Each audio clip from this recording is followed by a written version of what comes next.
Yo, what's up? Kois JB is back here. So for today's video is day 2 sa tuwang midterm. So ato ang ibuhat diha mga kois is buhat ang project ug nya ato na nang giandam pud para na tuwang gamiton karon sa tuwang first subject. So before ta mulakaw, maligo sa tao nya ga check ta sa outfit diha.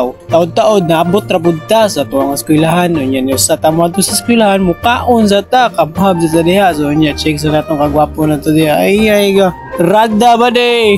Balanse. Murag siyang magandang lalaki pero babae pumorma. Ay magandang babae na lawayag tayo ng gato dahil sa drama ko is niadbot na budda sa tuwang eskwelahan. Yan natin kauban diya mga kois na silang Miss Jamaica. Maado dami sa office ron sa Dean sa Education kay magkuha sa amuang education na pulo. Kunya diha mga kois nakuha ra pud niya ang iyaha. So diha mga kois before ta mulakaw balik sa tuwang room automatic na nagpagwapo sa CR. Ay gato ra nang gitarong itong hinapay diha. Ay ka balanse brother. So diha mga kois na mga nindot kina painting naara na sa admin. Post na sa Cebu Technological mga kois. May kay mga taga CTU mo drawing. Idol gayo mga kois.